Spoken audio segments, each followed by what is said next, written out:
En Santa Rita, la humillación tenía su propio ritmo, una cadencia medible en pasos, en el ruido del delantal que rozaba la mesa, en el silencio que seguía a una boca abierta. No era siempre el látigo lo que recordaban los forasteros. Era un gesto pequeño, preciso, repetido hasta convertirlo en costumbre. Saliva escapando, arrojada como si fuera un argumento público. Gritaba el mismo poder que un mando, decía quién estaba arriba y quién abajo. A ese gesto, la gente del lugar aprendió a responder con el mismo cuerpo, con la misma contención resignada, o con la mirada que guardaba rencor como si fuera carbón. La casa grande se erguía sobre un terraplén, con sus tablas endurecidas por la lluvia y el sol, sus ventanas altas que miraban como ojos fríos hacia el corredor de tierra. Desde allí se dominaba la llanura y sus voces, el rumor de las maderas, el trote aislado de un caballo, los pasos de comida que subían y bajaban. Abajo, la senzala era una fila de techos bajos que respiraba distinto. Allí la luz se hacía lenta, la cocina olía a maíz y a jabón. La respiración colectiva era una conversación hecha de miradas. Entre la casa y la senzala había un trecho de tierra que conocía los nombres de todos: huellas vacilantes, cascos, zapatos encharcados, senderos invisibles que se trazaban en la mañana y quedaban marcados en la piel hasta la noche. El gesto repetido, el escupitajo, empezó siendo cosa de niña. Pero la niña creció envuelta en leyes que nadie debía romper. Isabel llevaba vestidos claros como quien lleva una bandera. El color le daba permiso para avanzar, para mostrar manos sin callo. Su madre le había enseñado el arte de la humillación como se enseñaba a cocinar, con paciencia, con técnicas, con un orden que parecía natural. Aprende a humillar con la mirada, decía, para que la sangre del amo no se ensucie. Isabel aprendió más deprisa que cualquier otra cosa. No era precisamente odio lo que mostraba, era una mezcla de obediencia y orgullo escolarizado. El gesto la hacía visible en un lugar que la invisibilizaba en tantos otros. El coronel Antonio Barreto era la sombra larga que cruzaba la hacienda. No siempre estaba, pero su nombre estaba en todas las facturas, en las cuentas del ganado, en las decisiones que caían como lluvia. Tenía una voz que vació las habitaciones y una costumbre de inclinar la cabeza con la satisfacción de quien ha dicho una frase irreversible. Su autoridad se sostenía con rituales, una bendición en la mesa, un gesto de desaprobación frente a quien discutiera, la firma en un papel que deshacía vidas. La madre de Isabel, mujer de trenzas enroscadas, se ocupaba de convertir esas reglas en lecciones domésticas. Enseñó a su hija a que el gesto contra el cuerpo ajeno era una manera de pertenecer. En la senzala, Joaquim era quien recogía la memoria como quien recoge fruto seco para el invierno. Viejo de piel curtida, con las manos llenas de mapas, era la voz que conjuraba fechas y penas. Sus recuerdos eran una biblioteca de pequeños agravios, los nombres que le arrancaron, los latigazos que no se vieron porque los lavaban en la penumbra. Joaquim no guardaba resentimiento sin uso. Lo moldeaba para que sirviera de advertencia a quien quisiera escucharlo. Sus ojos, cuando miraban a Isabel, no veían solo la vulva de la humillación. Veían el tránsito de la niña que alguna vez fue y la mujer que ahora ostentaba la crueldad como prenda. Matías tenía la edad en la que la rabia se confunde con el plan. Había nacido sin conocer fuera de la hacienda y sin saber otro calendario que el de las cosechas y los castigos. Sutil, inquieto, con un cuerpo hecho para escapar. Ocupaba sus manos con arreglos, con cuchillos que afilaba en la noche, con palabras que amontonaba sin decir. Su relación con Joaquim no era de padre y hijo, sino de escuela. El viejo contaba la historia de cómo protegerse. El joven ensayaba maneras de responder. No era heroísmo lo que lo animaba.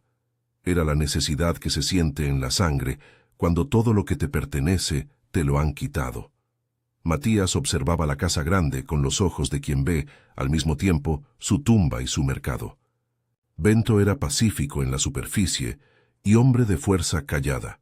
Le gustaba trabajar la tierra y nombrar las plantas por su tiempo.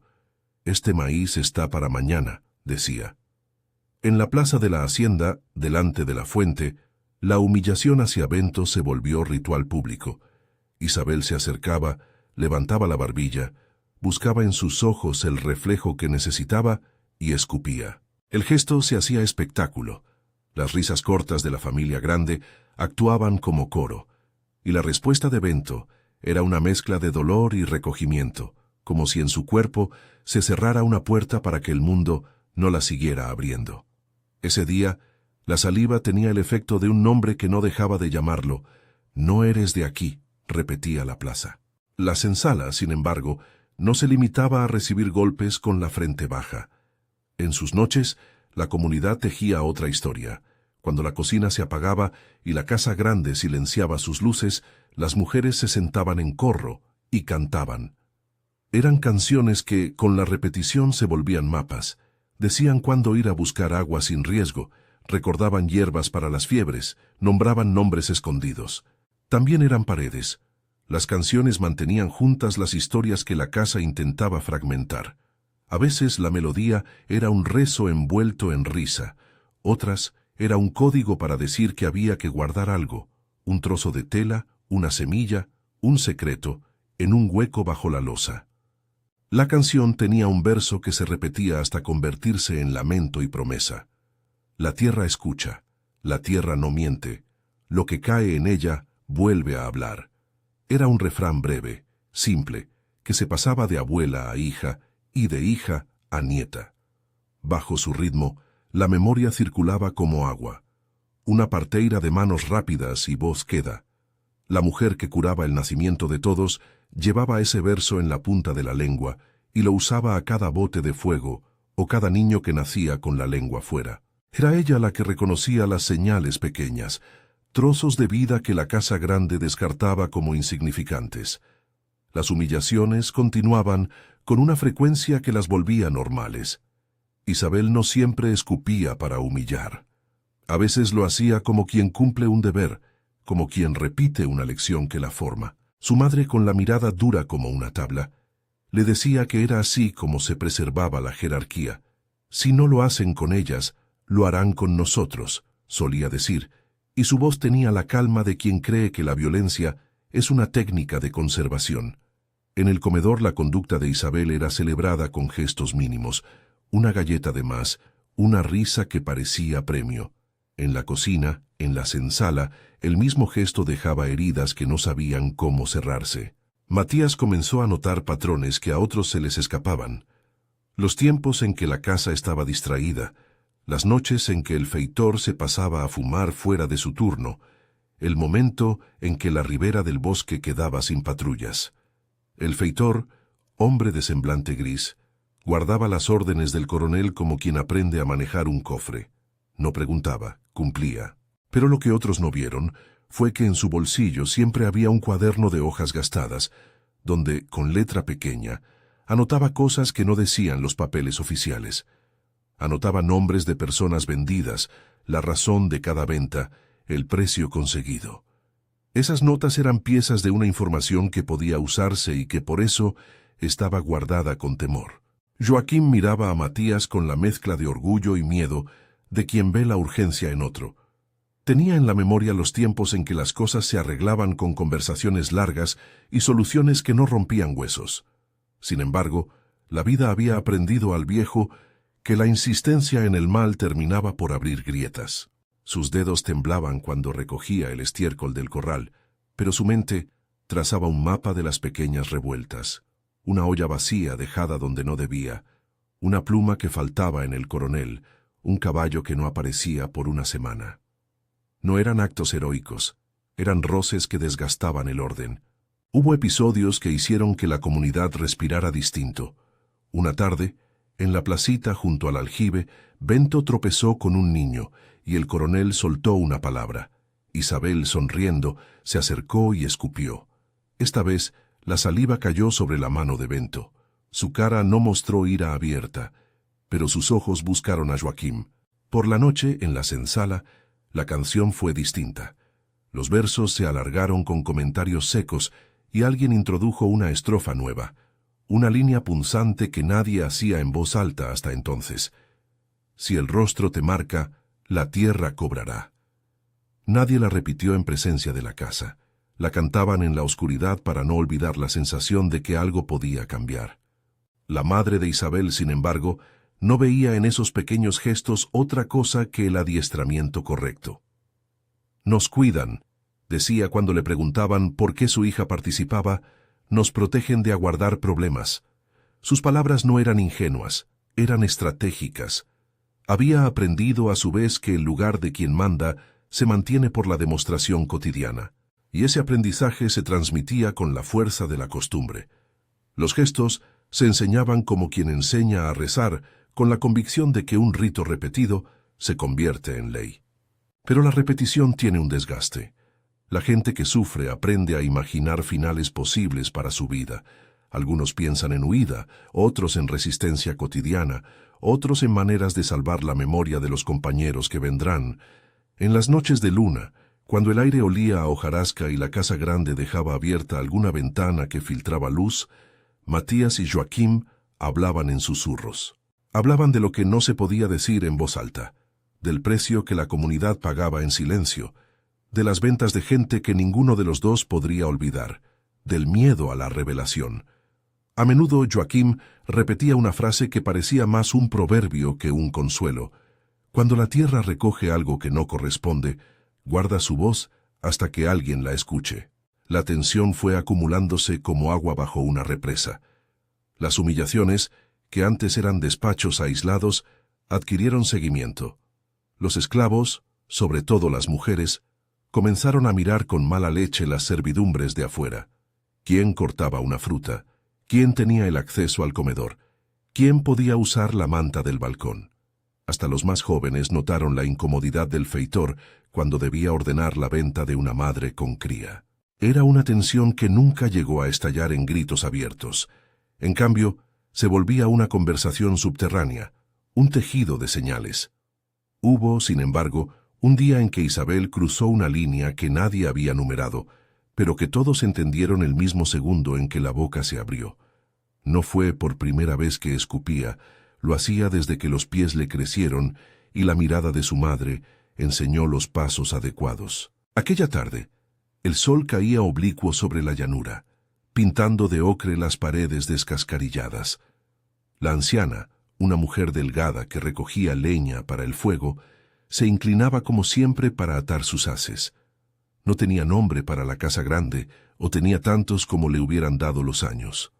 En la senzala la llamaban por un apodo cariñoso, pero ante la casa se le borraba el nombre, quedaba un poco más pequeña. Isabel apareció con el vestido claro y la sonrisa que se usa para anunciar la inevitable distancia. Caminó despacio, como quien desfila por una fiesta. Se acercó a la anciana, notó la mano arrugada y, sin palabras, escupió. Fue un gesto seco, directo, como una sentencia puesta en la mejilla. La saliva pegó. El olor a tierra y a la madera cercana se mezcló con el silencio que vino después. La anciana dejó de atar la leña. Un pájaro se alejó con un latido de alas. Nadie en la casa grande se rió. No hacía falta. El gesto ya había cumplido su función. Dentro de la senzala, los ojos se cruzaron con la rapidez de un relámpago. Aquel escupitajo no fue la repetición de siempre. Fue la demostración de que la humillación podía alcanzar incluso a los viejos que caminaban por su propio tiempo. Joaquim sintió en el pecho un ruido nuevo, como si algo en el estómago le girara. Matías apretó los puños hasta que le temblaron las falanges. La parteira, que pasaba por la trocha con un cántaro, dejó caer la mirada y sintió que la canción cambiaba de ritmo. Las mujeres que tejían a la luz de una lámpara alzaron la voz, pero en un tono bajo, mecánico, como quien repite una oración para no llorar. La decisión de actuar no fue algo que se pronunciara con una sola voz. Fue una marea que subió lenta, miradas que se sostuvieron, manos que tocaron palmas en señal de acuerdo, la recolección de objetos pequeños que podían funcionar como pruebas o recuerdos. En los días siguientes, la comunidad empezó a moverse con cierta discreción. Se escondieron trozos de tela, se marcó una piedra con un signo apenas visible, alguien guardó un botón del vestido claro de Isabel sin que nadie supiera quién lo había hecho. El plan, si es que se podía llamar plan, nació de la necesidad de responder a una humillación que ya no cabía en el silencio. El feitor notó la alteración en la senzala. En su rostro, la sorpresa se mezcló con la curiosidad. Hacía años que había visto reacciones, había mandado a vender gente, había sentido el alivio de separar cuerpos para controlar la rebelión. Pero algo en la mirada de Matías lo inquietó. No era la irrupción de la violencia casual, era la inteligencia que aspira a transformar el orden. El feitor se presentó una noche en la cocina de la senzala con una linterna y una excusa para supervisar la preparación de la cena. No preguntó, pero observó. En el bolsillo del pantalón llevaba el cuaderno, con entradas que olían a polvo y tinta. Había anotaciones de ventas, fechas, nombres. Por primera vez, quizá, comprendió que su cuaderno no solo era archivo, era llave. Las mujeres, por su parte, no querían sangre como espectáculo. No querían convertir la venganza en tabla de valores. La parteira recordó una vez, en la que una respuesta mal pensada dejó un rastro de remordimiento que tardó años en cerrarse. Por eso las conversaciones nocturnas eran prudentes. Se hablaba de responsabilizar, de hacer que el gesto tuviera un costo que no fuera solo la sostenibilidad del orden, sino que obligara a la casa a mirar su propio espejo. La palabra que empezó a circular fue medir el precio. No precio en dinero, precio en reconocimiento, en dejar constancia de que las cosas habían ocurrido, en impedir que la humillación se normalizara otra vez.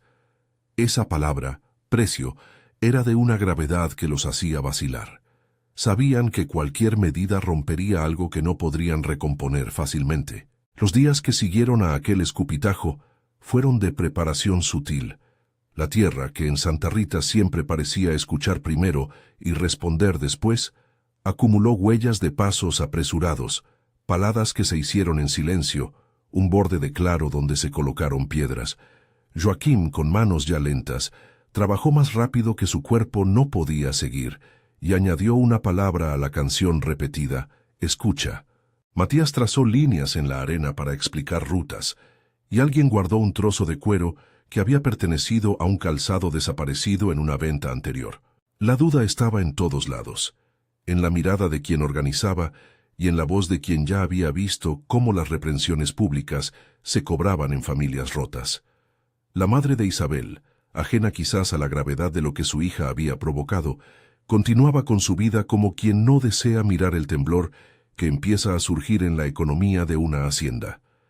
Para ella, la humillación era una herramienta que, bien usada, preservaba privilegios. No comprendía que el gesto de su hija se había convertido en piedra arrojada en un lago que ya no devolvería la calma. En una noche sin luna, con el cielo limpio y la oscuridad pegada a la tierra, los que decidieron actuar se juntaron en la cocina de la senzala. No hablaron de heroísmo ni de castigo.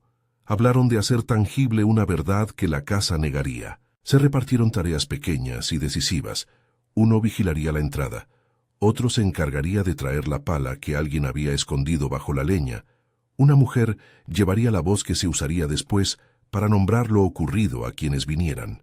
Joaquim, con su voz rasposa, pidió que nadie se olvidara de la canción. «Que la tierra reciba», dijo, con un acento que no requería explicación. Matías miró a los ojos de cada uno y supo que, aunque la acción fuera aprobada, el precio sería caro. No hubo juramento. Alrededor de las cucharas y del caldo que hervía, la comunidad se llevó la idea como quien recoge un manto antes de salir al frío. Con cuidado, con temor, con la certeza de que algo perderían con la acción y algo otro se salvaría. La parteira colocó una mano sobre la cabeza del viejo Joaquim y murmuró una estrofa de la canción para bendecir la decisión. Era una forma de pedir que la memoria guardase, pero sin pretender que la memoria fuera reparadora por sí misma. A la mañana siguiente, la casa grande despertó con la rutina intacta. Los sirvientes comenzaron sus tareas, los caballos se ensillaron, la correa del perro sonó por los pasillos. En los cuerpos de la senzala se movía, sin embargo, un paso más pesado, un silencio que pesaba como piedra. Cuando Isabel salió al corredor con su vestido claro, nada en su gesto evocó el temor de lo que podía venir. Ella tenía la costumbre de andar sin mirar atrás, como quien porta una verdad que nadie cuestiona. La madre la observó con aprobación, sin comprender el peso que había acumulado el acto de su hija. Esa tarde, la anciana que había sufrido el escupitajo guardó la leña sin prisa. En sus manos se notaba la memoria de los años, las quemaduras, las líneas que la lluvia dibujó en su piel. Nadie la miró mucho salvo un niño que la acompañó hasta la puerta y le ofreció una fruta. Ella sonrió con la ternura que solo el tiempo permite, y al hacerlo, una canción vieja le llegó desde la senzala como un eco. La tierra escucha, la tierra no miente. La frase no era consuelo, era anuncio. En Santa Rita, la noche prometida se acercaba con pasos que la casa no oyó. La esclavitud, que hasta entonces se había cobrado de maneras predecibles, empezaba a mostrar su factura de otra forma. No con billetes, no con latigazos que se contaran en el mercado, sino con el precio moral que exige toda estructura que ha basado su existencia en humillación. El gesto que se había repetido tantas veces, la saliva que marcaba, se volvería la razón de una decisión cuyo peso nadie podría afirmar que fue justo o injusto. Sería, sencillamente, irrevocable. Cuando el sol terminó de caer y la oscuridad vino a posarse sobre las casetas y la casa grande, la senzala cerró sus puertas con cuidado. La gente que iba a intervenir se ubicó en sus lugares, no como vencedores, sino como actores de una ceremonia que había más de funeral que de triunfo. Joaquim tocó la tierra con sus dedos y murmuró la canción una vez más. Matías, con el cuerpo tenso y la respiración contenida, recibió la mirada de quien está por hacer algo que cambiará su nombre para siempre. Isabel no sabía que la noche que llegaría a su casa llevaría un precio que no medían las monedas. El gesto que había comenzado todo, un escupitajo lanzado sin tregua, flotó por último en el aire antes de que la oscuridad se volviese completa, como si la saliva se quedara suspendida, esperando por la respuesta. La tierra, que hasta entonces había escuchado y guardado, se preparaba para hablar. La tierra, que hasta entonces había escuchado y guardado, se preparaba para hablar. La noche en Santa Rita no era un manto uniforme, era una costura de sonidos y de sombras. Se oían los pasos de los que volvían a sus chozas, el perro que ladraba una sola vez y apagaba la voz, el crujir de las tablas del alpendre cuando alguien pasaba. En ese tejido de ruidos la senzala respiraba con otro ritmo, más bajo, como quien contiene el aliento antes de pronunciar una palabra peligrosa. Allí en la penumbra se movieron los que habían tomado la decisión, con las manos preparadas, con los ojos mojados de una determinación que no pedía aplausos. Si esta historia te toca, quédate hasta el final. La memoria tiene maneras inesperadas de hablar. Salieron en grupos por senderos que conocían mejor que nadie. Evitaban las luces, las zonas donde la casa podía ver. Hubo instantes de torpeza, un cubo que caía al rozar una pata de mesa, una voz que se apagaba con un sorbo. Pero todo se recompuso con la práctica de quien ha vivido en la discreción. Llevaban una pala que no era instrumento de venganza, sino de señal. No se proponían inventar muerte, sino mostrar que la humillación no quedaría impune. Alguien llevaba una tela doblada que sabía a perfume y a culpa. Otro, un botón cosido con celo a un pedazo de cuero. Joaquim cargaba en el bolsillo una piedra marcada. La parteira llevaba la vieja canción en la lengua, lista para ser cantada si las palabras fallaban. La clareira quedaba a un cuarto de hora, junto a un viejo tronco que servía de hito. Era un lugar donde la hierba crecía más baja, como si la tierra misma supiera que ahí se hablaban verdades difíciles. Llegaron en silencio. Algunas mujeres soltaban sus cabellos para que el cuero no cantara cuando rozaba con la madera. Matías, joven y tenso, miraba la espada de la luna colgada entre nubes bajas y sentía que el gesto que venía era más grande que la suma de sus manos. No hubo entonces una ceremonia teatral. Fue, en cambio, una disposición simple, doméstica. Se apropiaron del gesto que había sido arma del poderoso y lo devolvieron partido. Pusieron a Isabel en el centro, no con odio circense, sino con una pena que quería ser puntual. La envolvieron con la tela que llevaban, como se envuelve un don para llevarlo a un altar. Nadie gritó. Alguien con voz quebrada nombró la ofensa, el escupitajo. El nombre hizo temblar a quienes lo oían. Era como si pronunciarlo hiciera legítima la acción que venía a continuación. La pala abrió un hueco en la tierra, no profundo como una tumba, pero suficiente para que algo quedara señalado. No hubo golpes con furia, no hubo instrumentos inventados para humillar. Hubo manos que colocaron, que vendaron ojos con el pañuelo, que aseguraron que todo quedara en un silencio íntegro. Algunos depositaron ataduras poco más que un gesto simbólico, otros, una rama de la que se colgaba un lienzo. La parteira cantó una estrofa casi en susurro. La tierra escucha, la tierra no miente, lo que cae en ella vuelve a hablar. Alguien dejó una semilla encima del lienzo, como si plantar fuera en aquel instante la manera de declarar que la memoria nacería de ahí. Fue una escena muy breve y a la vez una eternidad guardada en los cuerpos. Hubo quienes tocaron la piel de Isabel para comprobar que seguía caliente. Hubo quien se echó a llorar con la cabeza enterrada en los brazos del otro. Hubo quien miró la luna y rezó por lo que vendría. Cuando todo terminó, el hueco fue cubierto con tierra removida y piedras apiladas en un gesto que era más un marcador que una condena definitiva. Se marcharon dejando como firma una rama rota clavada en el suelo, discreta, visible solo desde un ángulo conocido por la gente de la senzala. La claridad de la acción no resolvía la disonancia que quedó en quienes la habían ejecutado. La noche regresó con su aire denso. Los pasos hasta las chozas fueron más pesados. Joaquín caminaba como si el cuerpo le recordara cada ofensa recibida y cada cosa que había hecho para devolver el equilibrio. Matías, en cambio, tenía el rostro de quien sabe que en su acción cambió su vida. Había cruzado una frontera y no existía puerta por la que volver a su nombre anterior intacto.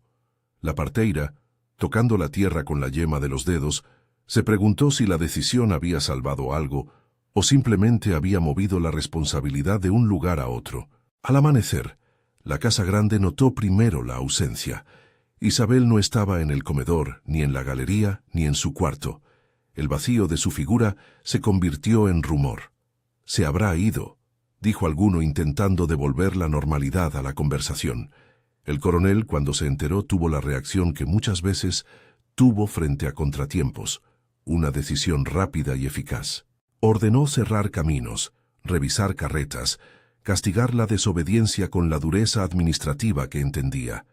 Vender un hombre o una mujer era la forma habitual de reponer lo que el orden consideraba perdido. No entendía y, quizá, no quiso entender que el gesto que había provocado la reacción era una herida que la moneda no pagaba. La versión oficial fue alistada con la rapidez de quien sabe cómo construir un relato que sostenga privilegios. Se declaró que Isabel había huido, que la vergüenza la había empujado fuera de Santa Rita. El feitor, que con su cuaderno llevaba la crónica de las ventas y de las utilidades, repitió la frase que el coronel necesitaba: «Se fue, señor, se ha ido en la noche». Nadie preguntó por la rama rota, por el botón guardado en un cajón de leña, por la textura de la tierra removida en la clareira. La casa grande adjudicó la ausencia a la inconstancia de una joven y al pudor que en su lógica justificaba la expulsión. Las represalias no tardaron. El temor del coronel era que el gesto, sin castigo, se convirtiera en tolerancia. Decidió entonces que habría castigos públicos para recordar quién mandaba. Hubo ventas en el mercado, en las que hombres y mujeres fueron subastados con frases que los etiquetaban. Hubo jornadas de vergüenza donde se buscó un espectáculo que restaurara la jerarquía. Vendieron a quien pudieron, encarcelaron a 2 por noches. En la salón del coronel se celebró una cena donde se mintió sobre la paz recobrada. Pero la violencia del poder trajo su propia descomposición. Las ventas separaron familias, los que quedaban se sentían más desarraigados, y la hacienda, que dependía de manos, empezó a notar el desajuste en el trabajo y en las cuentas. Afuera, en el mercado más cercano, el rumor se transformó en rumor incompleto.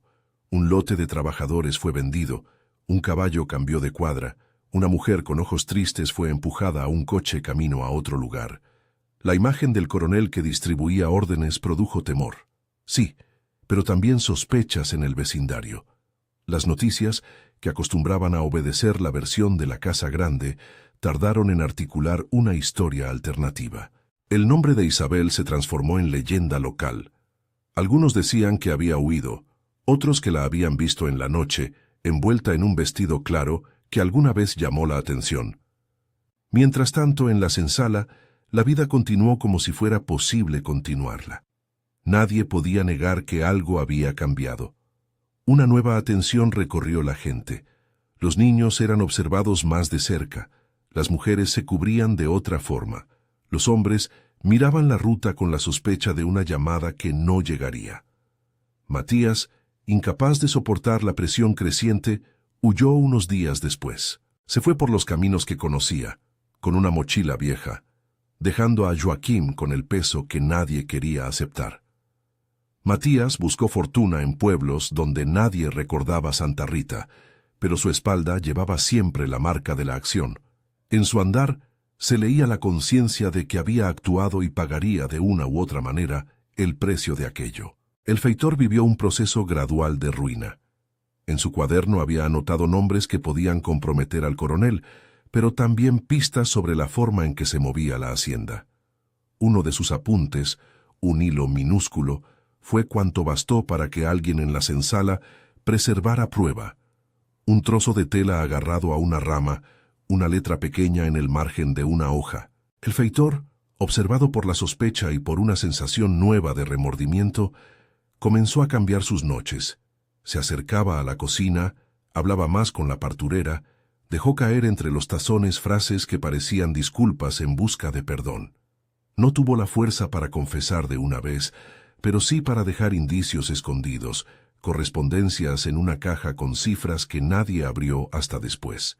La parteira fue en los años siguientes la memoria encarnada de aquello. Ella recordaba el verso de la canción y lo repetía con una insistencia que no solo era resistencia, sino también advertencia. Guardó en el hueco de una tabla fragmentos de lo que había pasado. Un mechón de pelo que había recogido por accidente, en la noche de la acción, un botón sin pareja, una nota en la que figuraban nombres. Al envejecer, cuando las manos le temblaron y la palabra se le hizo más clara, depositó esos objetos en lugares donde las generaciones siguientes pudieran encontrarlos si la curiosidad era mayor que el silencio. No todo fue silencio.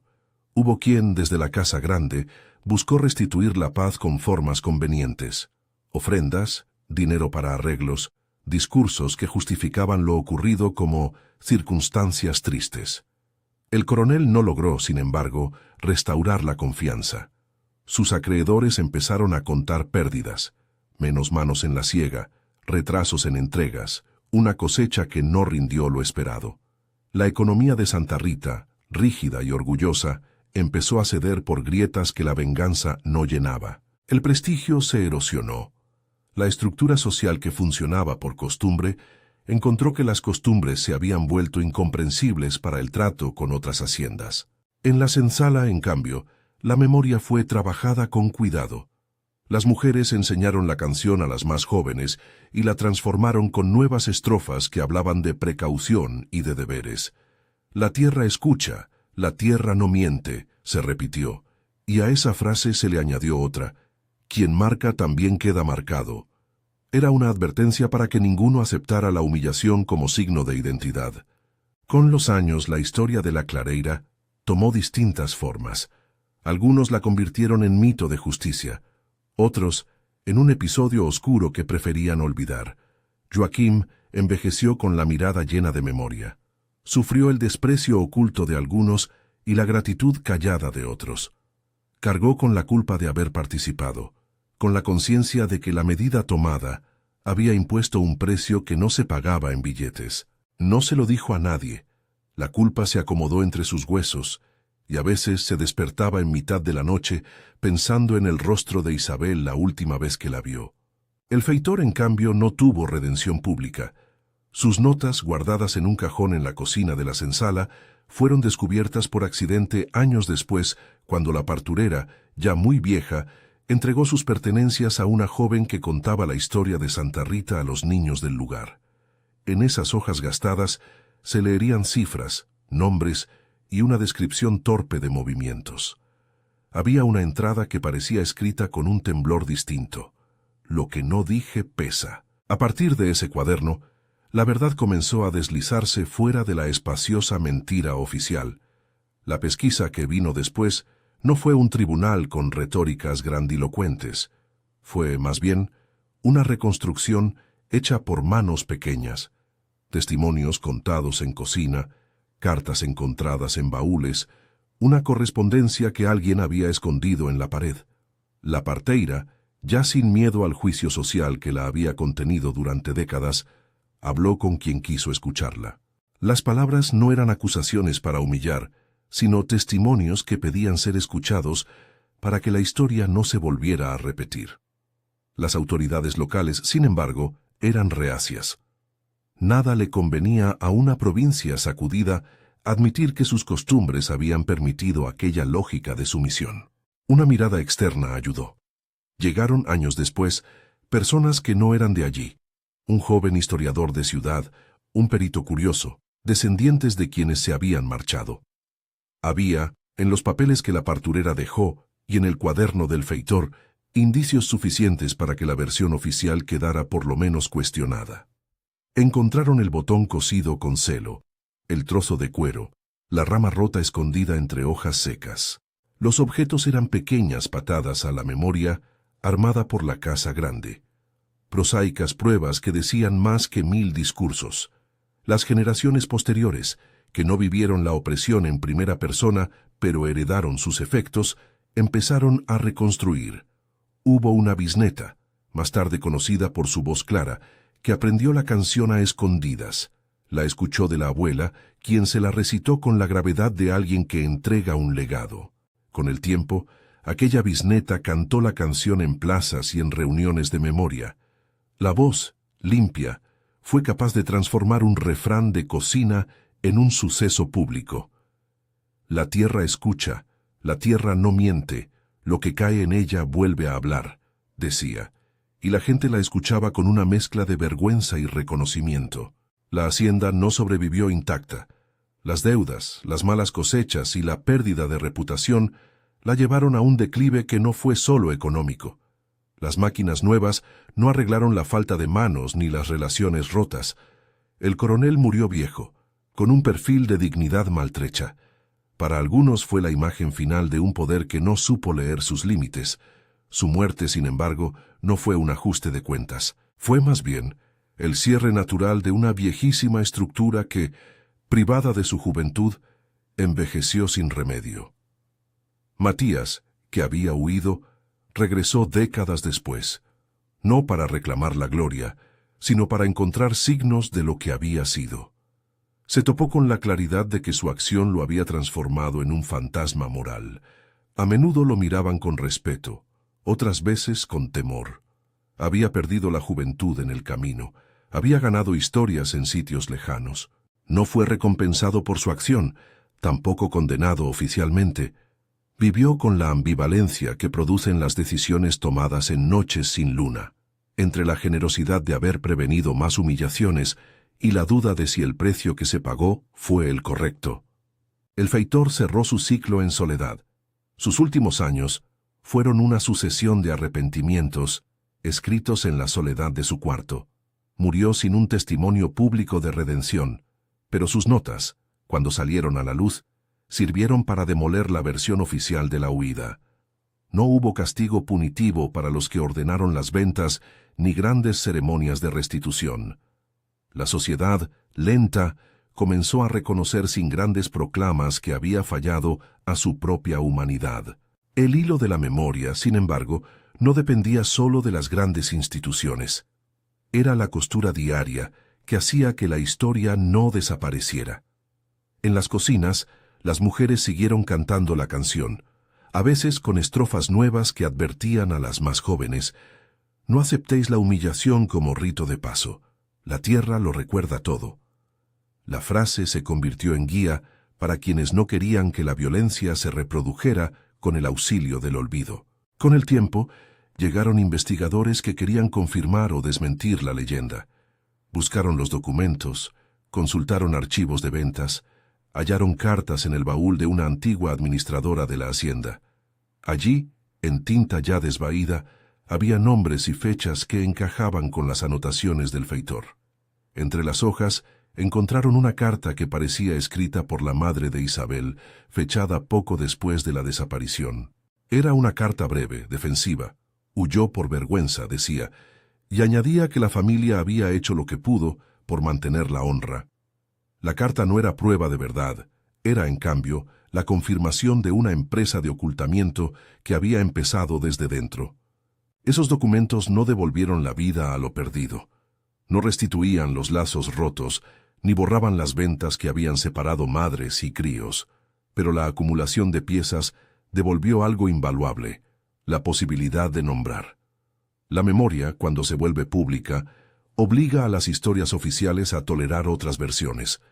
El reconocimiento no borró el daño, pero impidió que la Casa Grande transformara el episodio en anécdota. Décadas después, cuando la bisnieta tomó la plaza con su voz, algunos se acercaron a escuchar no por curiosidad, sino por deuda. Las palabras no reclamaban ajustes de cuentas ni venganza. Pedían que la sociedad admitiera que había permitido un gesto, el escupitajo que rompía la tela humana. Isabel fue humillada, cantó, y la noche en que la esclavitud cobró su precio no fue una noche de gloria, fue una noche donde la dignidad exigió respuesta. La canción terminó sin aplausos ruidosos. Hubo en cambio pequeñas manos que se cerraron en puños, un gesto que no buscaba premio. La memoria pública empezó a transformar la topografía. La Clareira, anteriormente un lugar que se evitaba, se convirtió en sitio de peregrinación para algunos, no para rendir homenaje a la violencia, sino para recordar que allí se había dado un límite. Se plantó un árbol, como se plantan semillas para que la tierra recuerde con hojas. No fue monumento triunfal, no grabaron nombres en mármol, fue decisión humilde. Un árbol que en cada estación enseñaba que el tiempo no borra por completo lo que la tierra guarda. Aún así, la ambigüedad moral persistió. Hubo quienes reclamaron que se hubiera actuado de otra forma, que se hubiera buscado la palabra cuando aún era posible, que se hubiera exigido reparación y no humillación encubierta. Otros decían que la medida tomada era la única respuesta posible en una situación donde la ley no actuaba y la humillación se volvía costumbre. No hubo consenso. Hubo, como en la vida, tensión moral que no se resolvía con fórmulas simples. La historia de Santa Rita trascendía los cuerpos que la vivieron. Fue narrada en escuelas, en encuentros de memoria, en cartas que los descendientes intercambiaban. Al hablarla, las voces mayores insistían en los detalles que preservaban la dignidad de los ofendidos. Los nombres, aunque cambiados, se pronunciaban con cuidado. Bento, cuyo rostro soportó aquel primer escupitajo que había iniciado la cadena, vivió lo suficiente para ver parte de la reparación simbólica. Una calle del pueblo recibió, de manera discreta, el nombre de una vieja costumbre libre de elogios. No era restitución, pero era reconocimiento. La tierra, al final, habló de maneras que no fueron literales.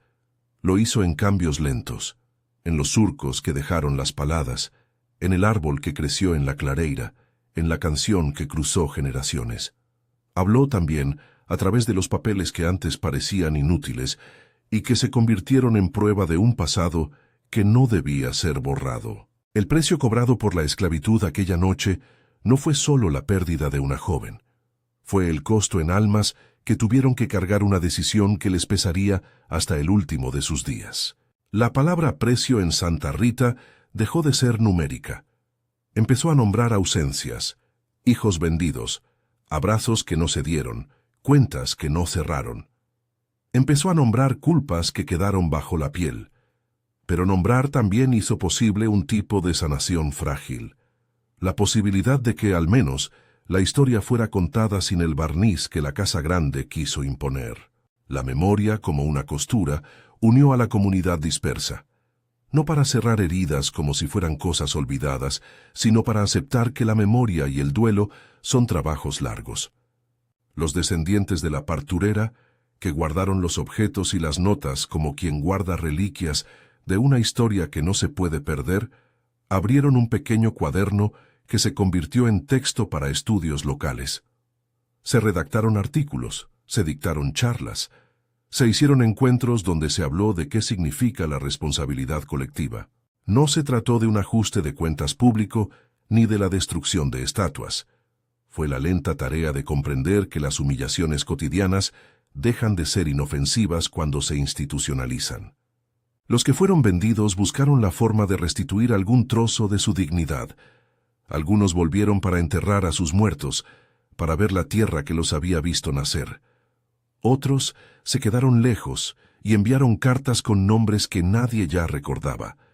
La comunidad se fracturó, pero también dejó señales de una nueva manera de mirarse. En esos pequeños gestos de reconocimiento, la memoria encontró una salida menos violenta: la presencia de la verdad. Isabel, por su parte, dejó de ser un personaje unívoco en la narración. Para algunos fue objeto de castigo, para otros, víctima de la violencia que se ejercía sin freno. Nadie pudo decir con certeza su fin. El hueco donde fue cubierto quedó como un signo, no como sentencia. Dejó de ocupar el centro como figura de odio y pasó a ser un motivo que obligaba a preguntar: ¿cómo llegamos aquí? Esa interrogación tuvo, con el paso del tiempo, la mayor capacidad de cura, no por devolver lo perdido, sino por impedir su repetición. En el balance de los años, la esclavitud pagó un precio que no fue puramente material. Fue la conciencia de que su lógica se había basado en humillaciones que la sociedad permitió. El castigo no llegó desde la ley, sino desde la historia. La restitución fue, en su mayor parte, simbólica y escasa. Pero la memoria, trabajada con paciencia, logró algo que las palabras del coronel nunca pudieron: transformar el escupitajo en pregunta pública. Y en esa pregunta reside la posibilidad de otro futuro. En el último capítulo de Santa Rita, cuando la voz de la bisneta volvió a sonar en la plaza, no había juicios estruendosos ni aplausos de triunfo. Solo la soberbia silenciosa de quienes escuchaban y reconocían. La canción, repetida, ya no era solo un refrán de cocina, era mandato. La tierra escucha, la tierra no miente, lo que cae en ella vuelve a hablar. Y la canción añadió, en una voz nueva, como si la historia buscara redondearse: quien humilla, un día escuchará su propio eco. La justicia, en aquel caso, nunca fue perfecta. Hubo dolor que no se restituyó, familias que no se recomponían, nombres que se perdieron, pero hubo también una ética recuperada en la memoria colectiva, el acuerdo de no permitir que la humillación se transforme en norma. La claridad de ese aprendizaje fue, quizá, el único saldo que la mayoría pudo asumir con dignidad. Cuando el sol volvió a caer sobre el alpendre de la casa grande, ya con menos fuerza y con presencia de moho en las tablas, la hacienda no era la misma. Los caballos eran menos, la panadería cerró por meses, la mesa no reunía a tantas voces. A unos pocos kilómetros, en la clareira, el árbol crecía y la hierba en primavera brotaba nueva. La tierra había hablado, no con palabras de tribunal, sino con signos que exigían memoria. Y la historia, contada en las plazas, en las escuelas, en las cartas de los que se quedaron y de los que se fueron, se convirtió en un acto de resistencia, la evidencia de que el gesto que había empezado todo, el escupitajo, todavía tenía efectos, y que la noche en que la esclavitud cobró su precio, siguió reclamando atención, no como justicia perfecta, no como absolución, sino como testigo, el testigo que obliga a mirar y a no repetir. La última imagen que queda es simple y callada. Una mujer, bisneta de la parturera, canta a un grupo de niños bajo el árbol plantado en la clareira. Su voz corta el aire con una frase que ya nadie olvida, y las manos de quienes la escuchan se aprietan ligeramente, como si confirmaran en un gesto mínimo que han entendido. La tierra, al final, sigue escuchando, y mientras exista quien cante, lo que cayó en ella volverá a hablar.